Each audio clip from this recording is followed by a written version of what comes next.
Hi there. I'm coming to review all of the information in Unit 1 so that you'll be prepared for your Unit 1 test due on Friday, November 18th. Just a little disclaimer, two things.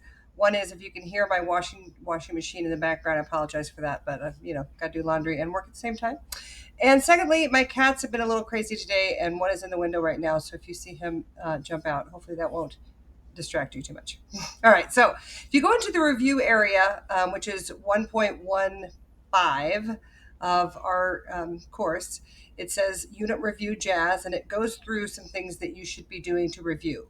First of all, it says to download the Jazz Unit Review and review the topics. That's right over here. We're going to look at that in just a minute. There goes Bandit. That's his name, my cat.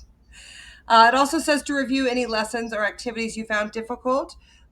Many of you are still working on some of those assignments. And if you are having trouble with that, you might want to go back and try to finish those before the test. It might help you a lot to be prepared in that way. Also, it says to review your graded assignments. If you have finished some and I already graded them, you might want to go back and see what I wrote if I didn't give you like 100% or the full score on it, because that might help you in other answers that you need to correct. And then it says to revisit some important activities from the unit. I mean, that's really kind of the same thing of really some of the assignments and other things that we did. I'm going to be showing the slideshows that we used in class, and hopefully that will also help to kind of jumpstart your memory a little bit about what we've been doing the last couple weeks. All right, so I'm going to look at this Jazz Unit Review. So if you download it, oops, that's not what I meant to do. Oh yeah, well, I accidentally closed it, so I'll download it again. Okay, so if you download it, it will come up like this. Hopefully you don't have to edit it because it's just review. And we're going to start looking at the beginning part of jazz, the roots of jazz, up to the cool jazz ages, 1950. Talks about our objectives here to explain the connections, creating a timeline, describing how the blues influenced jazz, describe the evolution of jazz music styles from ragtime to bebop, identify important jazz musicians and early jazz music styles, and explain the connections between the history of jazz and the history of America. And that was something that we also talked about. I'm going to there we go. Make this bigger. Might make it easier to see when you're watching the video. But you can also get to this document yourself. I'm just going to kind of narrate it a little bit. All right, so here are some very important ideas. The roots of jazz began with African people being brought to America against their will. We discussed in the very beginning how people coming from Africa as slaves and the slave songs that were created were music that evolved into jazz. Some of the elements, such as call and response, the African drumming, ways to communicate with each other, are important foundations for jazz music. It also says New Orleans, Louisiana, exemplified the blending of arts and customs of African Americans and immigrants. Those were immigrants from Europe. So blending those different cultures together was part of also what brought jazz to being so important in the early 1900s. It says jazz got its start in New Orleans around 1910. This type of jazz is often called classic jazz or traditional jazz.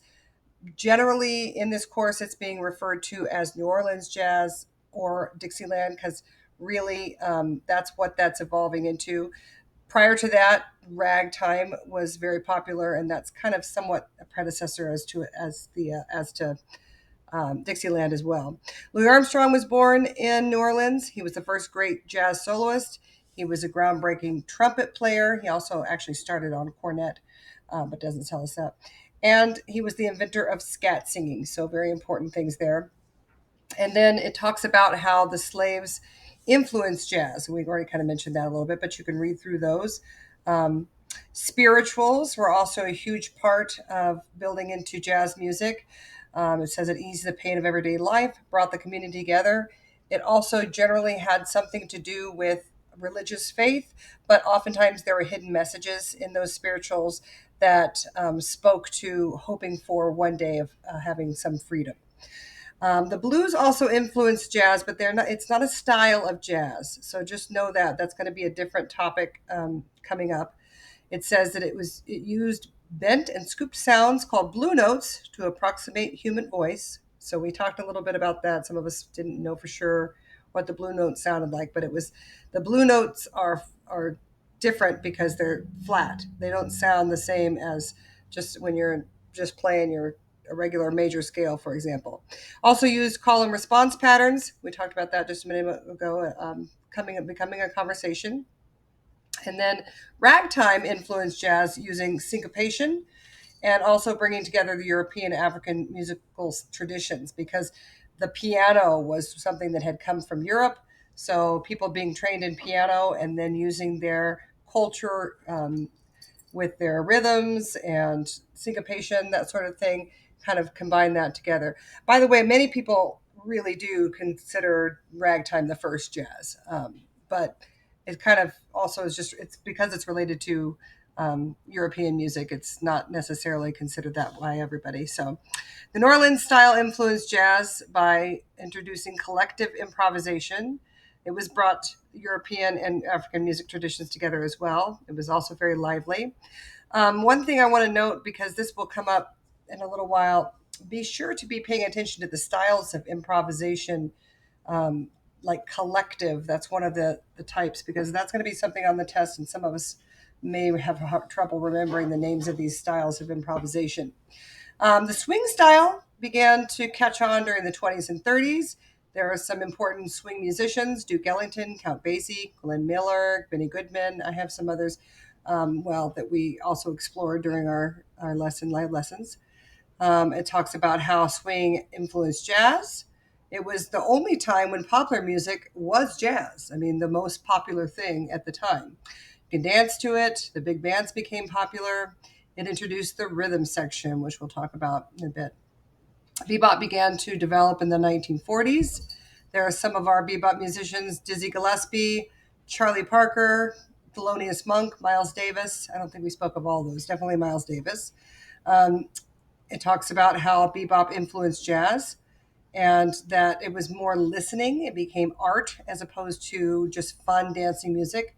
They used more complex um, rhythms and improvisations as well. Cool jazz was more relaxed and not so fiery as bebop. The important cool musicians included Miles Davis. Again, he was both really. Um, Gil Evans is not one we talked about, but that's definitely it may be on the test if it's in this review. I'll just tell you that much. It says how the cool jazz movement influenced jazz is that it had more relaxed and restrained feeling than bebop, and it was developed on the West Coast. I'm going to, at this point, go over to a little bit of this just to review. This is already what we went through, but just remembering how jazz has its roots in music created by African slaves and that they didn't have instruments, and so they used song as a way to communicate. Here are a couple different types of work songs, or I'm sorry, slave songs, such as work songs, the field holler, and spirituals that we already spoke about a little bit. And I'm going to kind of move on. We talked a little bit already about the influence of the blues and blue notes. So, just this is probably something to just remember. You won't have to necessarily identify it, I don't think, but I haven't taken the test, so I'm not positive. We did that in class. So, if you're able to identify when you hear a blue note, that's awesome. Um, anyway, call and response form also came from field hollers, and they use those in the blues and jazz to imitate the conversation and communicating. All right, so we have Bessie Smith, Louis Armstrong. We talked a little bit already about Louis Armstrong. Bessie Smith wasn't in that part of the review, but it's important to know her. And also ragtime. There's Scott Joplin. I think his name will come up in the review in a minute anyway.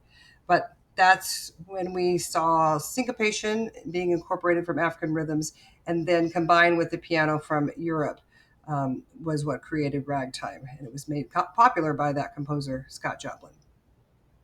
Here's our New Orleans jazz and Dixieland in the 1920s. It combined elements of ragtime and blues.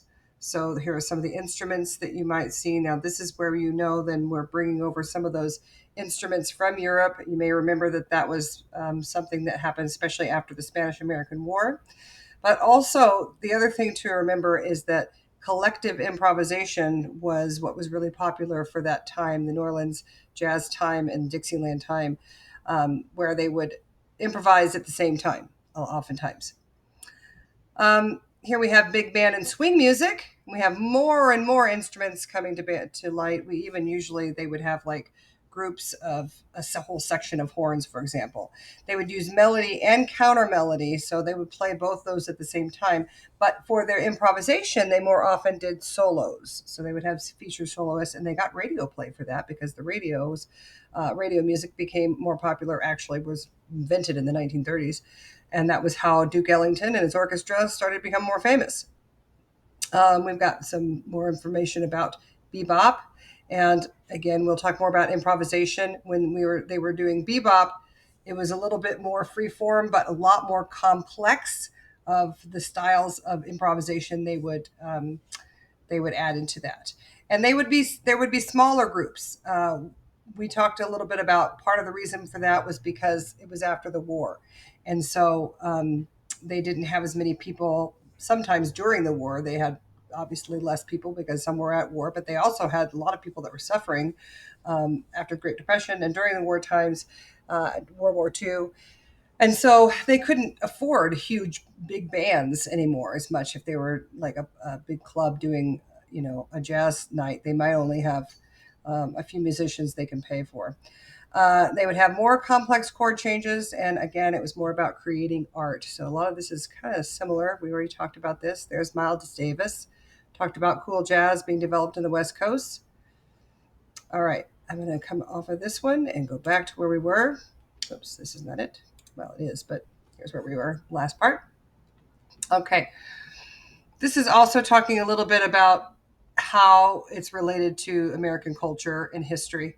Okay, so if you read through this, millions of African Americans migrated to the cities in the North to find work, and that helped spread out jazz. America was developing into a world power, and African Americans were fighting for their rights. And then the first television electric guitar and development of electric amplification. So that was happening between 1920 and 1950s. All right, and then this is some sample questions. So this might be a good time to practice that. Describe how the blues and ragtime influenced jazz. And sorry. And if you're not sure, you go back and look at this document because it tells you that right up the page before that. How do swing, bebop, and cool jazz differ from each other? Okay. I want to look a little bit more now at modern jazz. I'll talk about this and I'll look at what the PowerPoint, the slideshow was for that on the day that we did that, went over modern jazz. And here are the objectives describing the evolution of jazz music styles from hard bop to contemporary jazz, identifying those pioneers, so the artists, creating a timeline, so kind of understanding when different things happened, explaining the relationship of modern jazz to the history and culture of the times. So, hard bop was the first modern styles to emerge from early jazz. So it began in the 1950s. It was combining bebop with the blues and a little bit of R&B. So it was a lot more energetic than some of the things that they had heard before. Definitely different from cool jazz because that's kind of where it was in the timeline. And then free jazz was a little after that, but more often would be a lot freer in what could be played. So they had a theme, but then everybody could just decide in their improvisation and their solos what direction they wanted to go. And sometimes it was more relying on the musician's outlook and not necessarily the system of the theory. So they may not know what chord progression they were going to be going in, but just what was feeling great to them. Jazz fusion is really combining different styles of jazz together and other types of music as well. So it says rock, funk, and R&B. They would oftentimes combine different styles for jazz fusion. Latin American jazz has the tremendous influence on jazz, and the Afro-Cuban style, bossa nova, other types, all developed into this mixing of cultures. So one of the things that I talked about was some of the instruments influenced by the Afro-Cuban styles, such as the bongos and the conga, the guiro, the claves. Those became much more popular in jazz music, and they're carried over into lots of other styles, not just Latin jazz. Um, and then contemporary jazz or smooth jazz combines the improvisation, R&B, slick studio production. It's become the most commercially successful jazz style since swing. So we'll talk a little bit more about some of the artists that go with that. The 1950s, it mentions the big band era was fading, but some other things were happening. Nat King Cole became the first major African American to star and host a television show on NBC. Charlie Parker was one of the inventors of bebop. He died in the 1950s. So those are the things that happened. In 1960s, Charles Mingus, he was one of those very popular jazz musicians. It talks about how he released this commentary about an Arkansas governor. And some of these are just, they wanted to kind of highlight these because they were important events that were going on that connected jazz to the events going on in the world. Miles Davis was forming a different quintet that he had already been working in other bands for many years. So there's some of the artists that he worked with. Of course, the American Civil Rights Movement was more widespread, and the Civil Rights Act. And then Woodstock in 1969 was such a huge event that it brought together people that might not have been brought together other than for their love of music, as well as thinking about the things they were concerned about with the war in Vietnam at the time.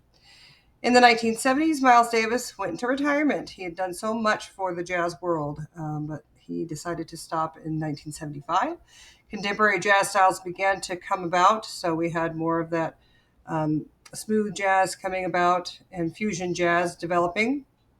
But Miles Davis said, nope, I'm coming back. It's kind of like some of these sports stars we know. And experimented using fusing jazz with funk and hip hop. So he did even more in the 1980s.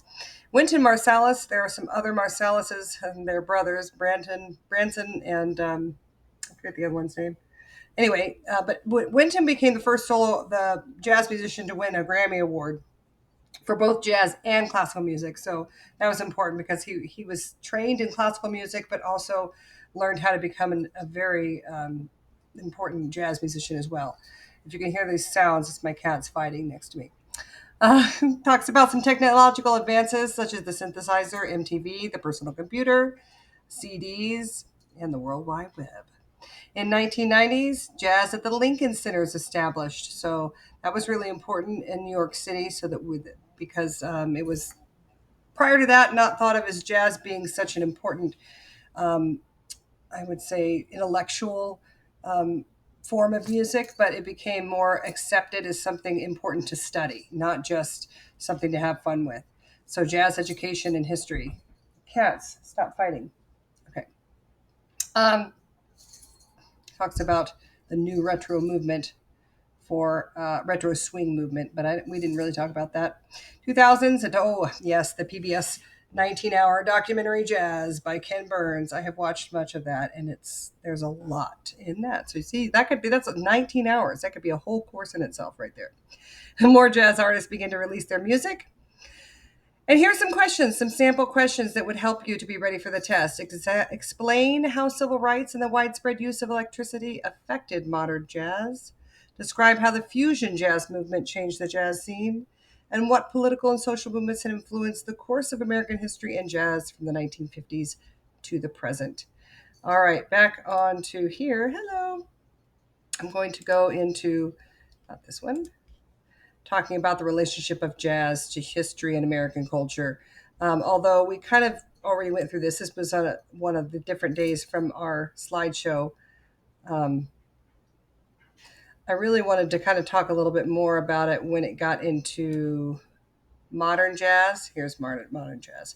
And because it talks more about that with how it related to some of the American history and cultures as well. So here are those styles that we want to know about after 1950. We've already gone through them, but there they are listed again. And then it kind of more explanation. Here are some other artists. Cannonball Adderley, we might want to remember him and his quintet. Okay. And here we have John Coltrane and Charles Mingus. They sometimes worked together in free jazz, and they had unpredictable improvisations that began in the 1960s. Here we are with Miles Davis and his jazz fusion. So we thought he was gone, but he came back. Actually, jazz fusion, though, really was starting in the 70s. He didn't come back until a little bit later. He started to decide to put different styles in there with funk and and hip hop and things like that. So remember also that some of those technologies, such as overdub and tape splicing, was something that made a difference in the music of the 1970s and furthermore. All right, and going on over to here, a little bit more about modern jazz. Latin jazz, that's where we have this interesting information about these different instruments coming over from Cuba mostly, but also other parts of Latin America that really influenced some of the styles coming out of there. And in fact, they're used in other styles of music as well. But this is the picture of the bongos and the güiro. Here are some Latin jazz artists. Okay, so there are some names of those: Chick Corea, Tito Puente, Dizzy Gillespie, Arturo Sandoval, in case those come up. I want to remember those.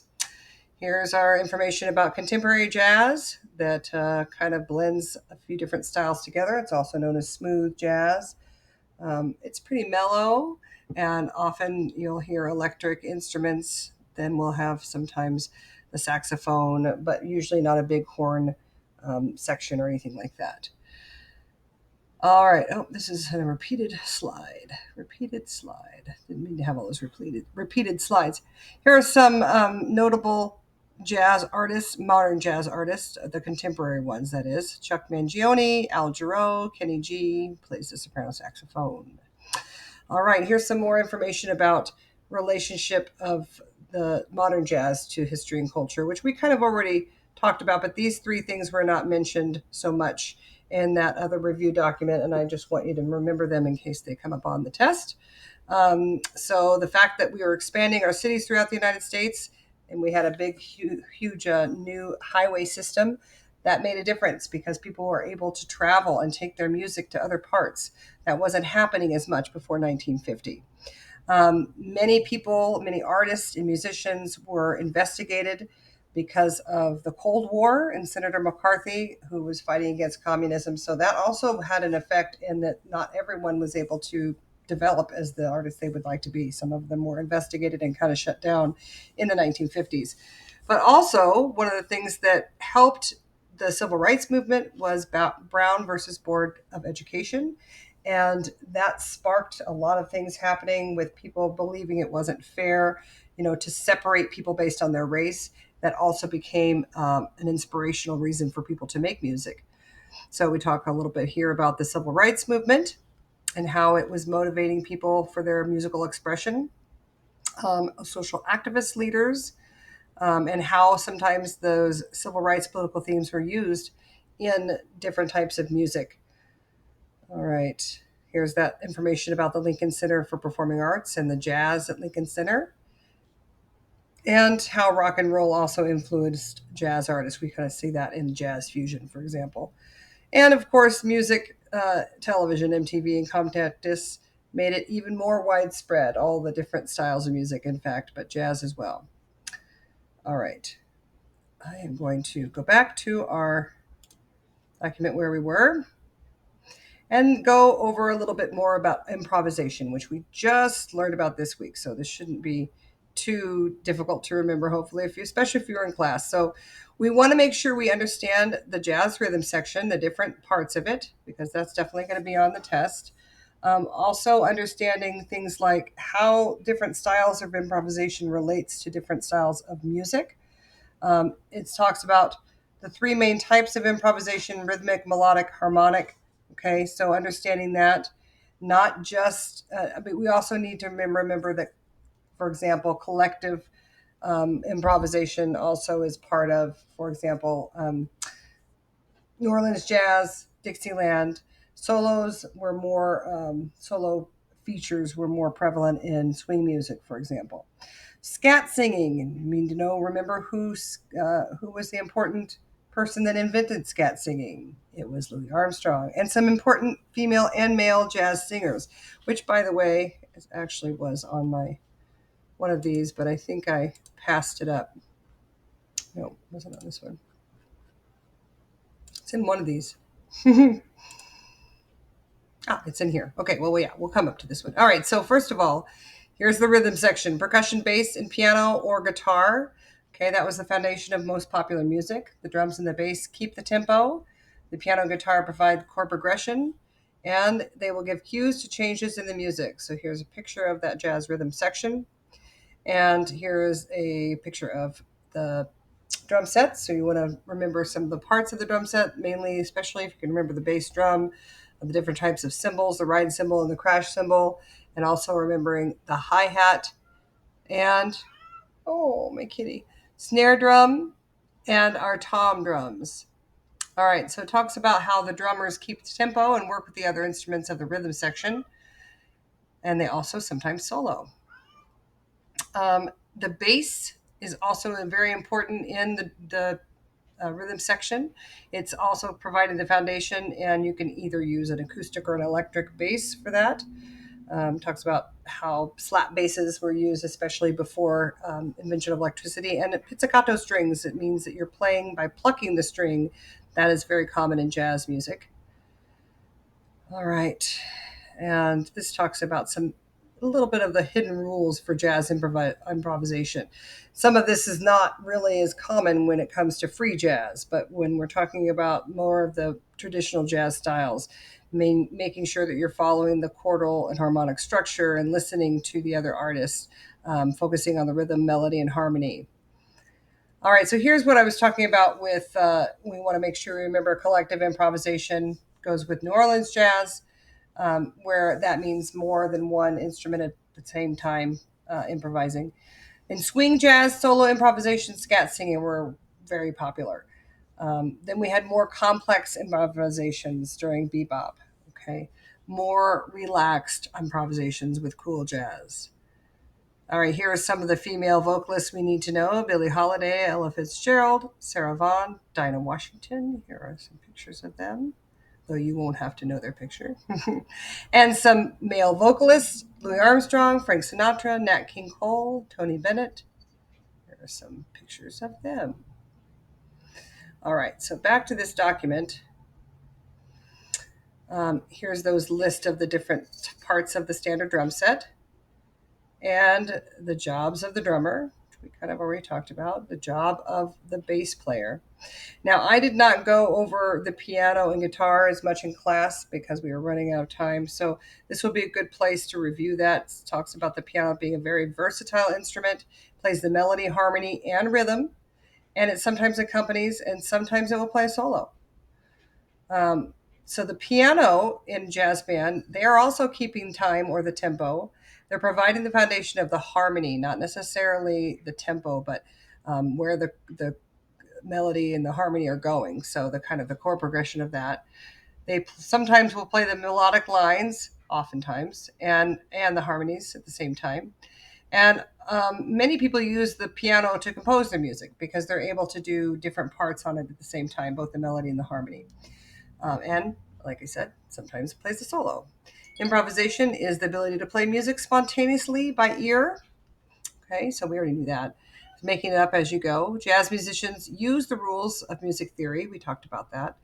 And then here are those three ways that jazz musicians alter melodies when improvising: rhythmic, melodic, and harmonic. Okay, so you might change the rhythm, you might change the melody, or you might change the harmony. Any of those things can be part of your improvisation. It involves doubling up the numbers of notes and accenting them. So sometimes you're just playing more than what was there originally. They also use the melody as a reference point, and they want to come back to certain places in the song, so you're resolving at the right place. Bebop jazz solos more complex. We already talked about that. Cooling down for cool jazz. We talked about that too. Jazz vocalists use techniques borrowed from earlier forms of black music, like spirituals, work songs, and the blues. And it's believed that Armstrong, known as Satchmo, was the first to invent scat singing. It talks about how that happened, and we were kind of talking about that in class too. He accidentally dropped his music, and so he started making up the words. All right. So thinking about those questions, we've pretty much already gone through that. And finally, our last class of information that's going to be on the test is about film and theater and television. Oh, and I just got a little thing that says my time is almost up, which is fine because this is a long video. But this is just a little bit, just make sure you're going through all of this information that tells you about the musicals and then how it's used in television, and soundtracks are very important. Remember to review Tin Pan Alley.